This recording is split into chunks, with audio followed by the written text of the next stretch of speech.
नमस्कार, प्रभास समाचार लाईव्हमध्ये आपलं सर्वांचं मी स्वागत करतो। आज आपण पाहिलं की गालसुरे या गावामध्ये आज आपण आलेलो आहोत आणि इकडे हनुमान जयंती उत्सव कशा पद्धतीने साजरा करतो आणि बजरंगावरती ह्यांचा किती विश्वास आहे दाखवतो। तुम्हाला मंदिराच्या गाभाऱ्यामध्ये दाखवणार आहे आज कशा पद्धतीने हा कार्यक्रम सुरू झालेला होता आणि त्या कार्यक्रमाची रूपरेषा कशा पद्धतीने होते, कार्यक्रम कशा पद्धतीने झाला। आज आपण पाहिलं तर हनुमंताची जी मूर्ती इथे आहे त्याची स्थापना पहिली झालेली आहे, पण आज ज्या कार्यक्रम झाला म्हणजे तो कुठचाही कार्यक्रम असू देत त्या कार्यक्रमात त्यानंतर इथे या मंदिरामध्ये श्री सत्यनारायणची पण महापूजा प्रत्येक वर्षाप्रमाणे तिथे साजरी केली जाते। भाविक त्याचा आनंद घेतात। काही आपले इथले ग्रामस्थ मंडळ आहेत ज्यांच्यावर चर्चा करणार आहोत आपण। काका नमस्कार। नमस्कार। प्रभास समाचारमध्ये आपलं खूप खूप स्वागत करतो। आज आम्ही तुमच्याकडे गालसूर या गावामध्ये आलो आणि आज आपण चैत्र पौर्णिमेला आज चांगल्या प्रकारचं श्री बजरंगाचा जन्मोत्सव आपण साजरा करत। या जन्मोत्सवाची काय माहिती थोडक्यात तुम्ही सांगा। आपलं नाव अध्यक्ष बोलतो। सर आपलं नाव सांगा। माझं नाव रामकृष्ण आत्माराम मांजरेकर। मांजरेकर सर, काय सांगाल की या मंदिराची काय गाथा आहे, किती वर्षापासून मंदिर आहे आणि हा जन्मोत्सव कसा साजरा करतात?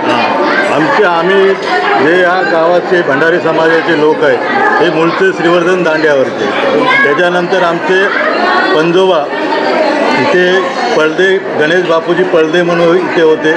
ही आमची तिसरी पिढी आहे। ते आले इथे, नंतर त्यांच्याकडे शेती करण्यासाठी आले आणि इथं स्थायिक झाले। त्याच्यानंतर इथे गणेश बापूजी पळदे यांनी इथं मंदिर बांधलेला होता। त्याच्यानंतर ते स्वतः पुजारी होते।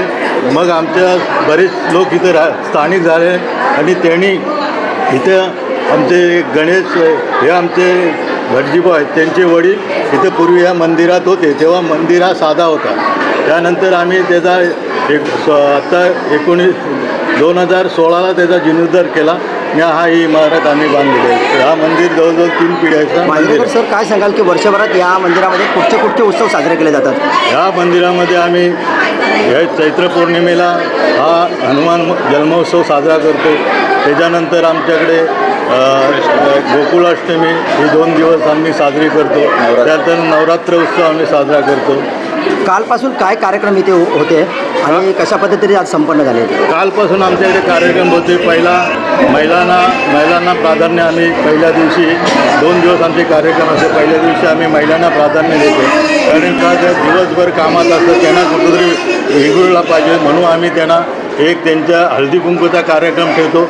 त्याच्यानंतर आम्ही खेळ पैठणीचा हा एक आम्ही कार्यक्रम त्यांच्याकडे 3-4 वर्षे आम्ही चालू केलेला आहे। आता याच्यानंतरचा उत्सव कशा पद्धतीने आहे? या जो चालू आहे आमचे पहिली 9 आता आमचे माझी पण वय 65 झाले, आणखी आमचे जवान पोरं आहेत ते आणखी पुढे चांगले कार्यक्रम करीत जातील। या कार्यक्रमाचे जे नियोजन असतं ते कशा पद्धतीने करा? मुंबईपासून लोक इथपर्यंत येतात? मुंबईला आमची पहिली स्थानिक कमिटीची मीटिंग होतो, त्याच्यात आम्ही सर्व या कार्यक्रमाची रूपरेषा ठरवतो।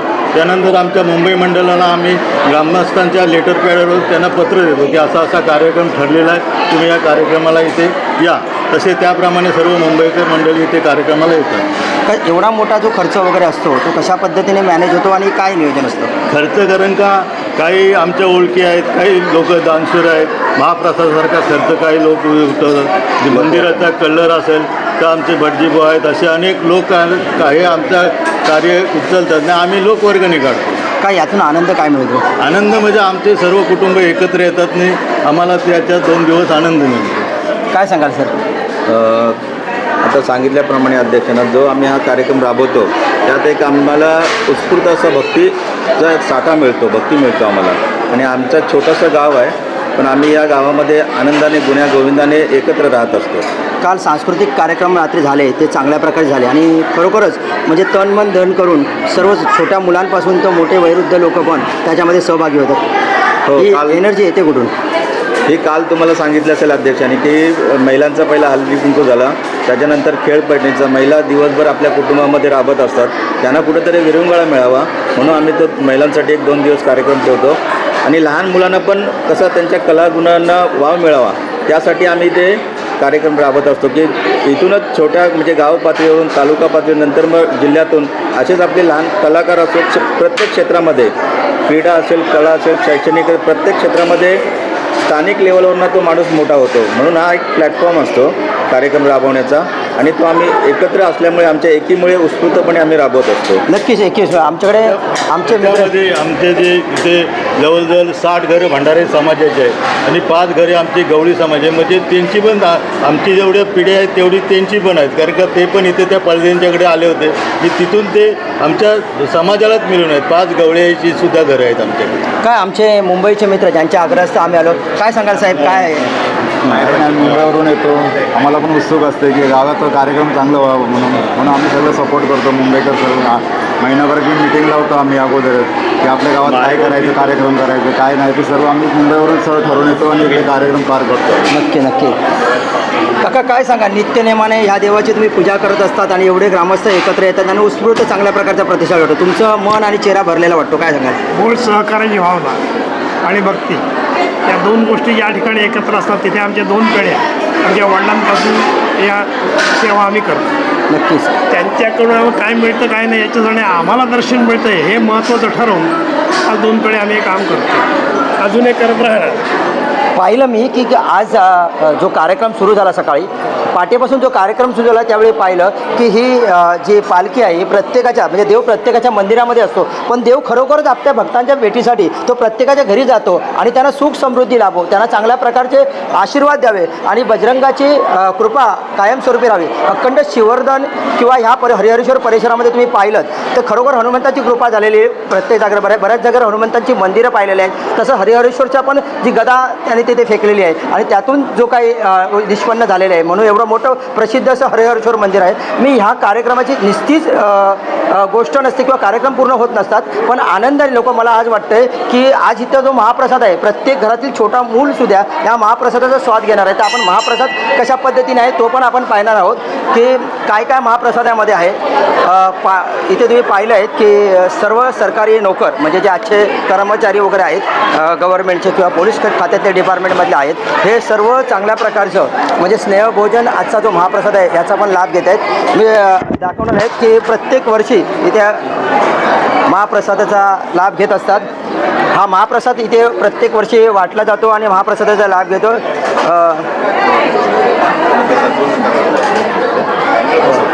चालेल, कोण बोलणार का सर? सर कसं वाटतंय तुम्हाला? आज एक आपल्या प्रशासनाचं काम प्रत्येक दिवशी असतो, पण हा आनंदाचा उत्सवाचा सोहळा आणि चैत्र पौर्णिमेला हनुमान जयंती आहे आणि आज उत्सव साजरा झाला, जन्मोत्सव, काय सांगाल? खूप आनंदाची गोष्ट आहे आणि खूप उत्साहपूर्ण वातावरण. उत्साहपूर्ण गावातल्या नागरिकांचा कशा पद्धतीने प्रतिसाद मिळतो? खूप छान प्रतिसाद होतो. खूप बंदोबस्त वगैरे आहे पण आवश्यकताही नाही त्या गोष्टीची म्हणजे प्रत्येक वर्षी असा चांगला कार्यक्रम होतो इथे. 100%. नक्कीच आपण पाहताय की प्रत्येक जागेवर माजी जिल्हा परिषद सदस्य आले त्यांचे पण घ्या ना, बोलवा ना. ठीक आहे, सगळे लोक जे आहेत ते चांगल्या प्रकारचा महाप्रसाद वाटत आहेत आणि महाप्रसादासाठी सर्व गावातील ज्या महिला आहेत त्या आनंदाने उत्साहाने एकत्र येऊन हा महाप्रसाद करत असतात म्हणून त्याचा एक आनंद वेगळा. पाहता की प्रत्येक महिला जी आहे ती सर्व फिरवा बंधू. ठीक आहे, महाप्रसाद नक्कीच. माजी जिल्हा परिषद सदस्य आहेत, एक प्रश्न विचारतील ते फक्त. सर आताच आपण ज्यावेळी हा एवढा उत्साह आणि कार्यक्रम पाहत असताना आपल्याकडे माजी जिल्हा परिषद सदस्य आहेत. सर काय सांगाल की सर आपलं नाव सांगा. देशामध्ये खूप आनंदाचं वातावरण आहे. ईश्वरच कार्यालय आले सर्व ठिकाणी आणि म्हणून सर्व भागामध्ये अशा प्रकारचे कार्यक्रम होत आहेत. ते लोकांमध्ये अतिशय उत्साह आहे. लोक मनोमनी या ठिकाणी प्रत्येक ठिकाणी या ठिकाणी येत असतात. गालसूर या ठिकाणी मला आठवतं आहे मी ज्यावेळेला सायकलवर प्रवास करत होतो, सायकलपासून मी ज्यावेळेला माझ्याकडे कुठलं पद नसताना मी या भागात येत होतो आणि सतत आम्ही देवाचं ईश्वराचं नाम करणारे हे लोक सर्व आहेत. नामक म्हणजे गालसूरचे लोक आणि या परिसरामध्ये जे लोक राहणार आहेत ते ईश्वराला भजणारे म्हणजे ज्याचा उत्सव साजरा केला जातो त्याबद्दल मनापासून लोकांचं प्रेम आहे आणि म्हणून आनंदित सर्व लोक आहेत. आनंदाच्या म्हणून आम्ही आज देखील भोजनाला या ठिकाणी बसतो. सर प्रत्येक दिवशी आपण महाप्रसाद कुठे ना कुठे घेत असतो, पण एखाद्या उत्सवामध्ये जो महाप्रसाद मिळणं तेवढं पण पुण्य लागतं.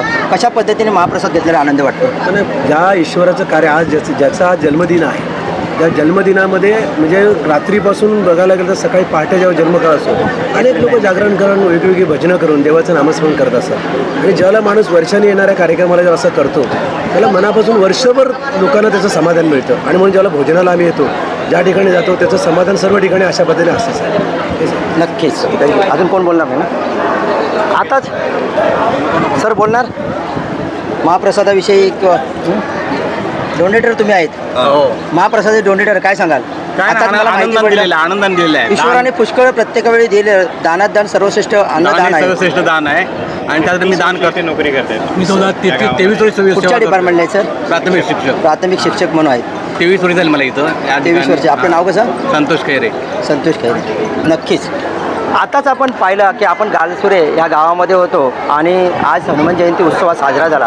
हा हनुमान जयंती उत्सव इतक्या आनंदामध्ये साजरा झाला.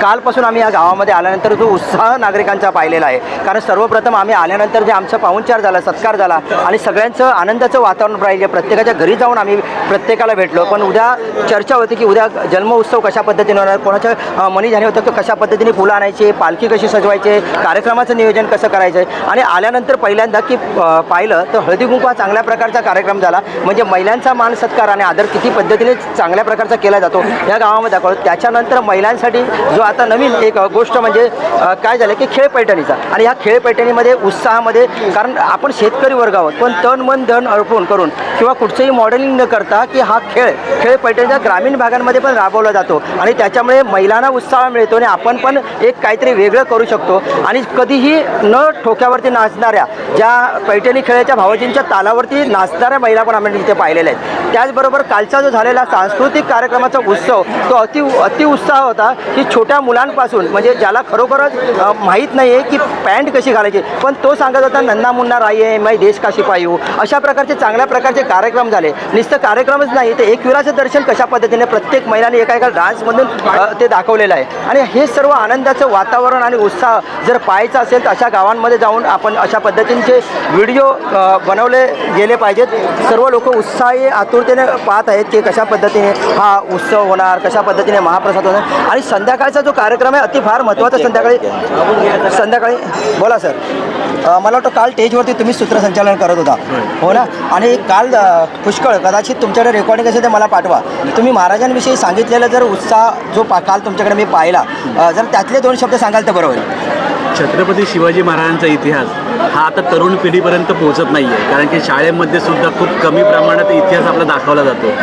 आम्ही सध्या इथेच मंदिरामध्ये लहान मुलांना इतिहासाचं सगळे माहिती असतो आणि आमची सगळ्यांची तीच इच्छा आहे की महाराजांच्या पुढील व्हिडिओ पाहण्यासाठी प्रभात समाचार यूट्यूब चॅनलला सबस्क्राईब करा.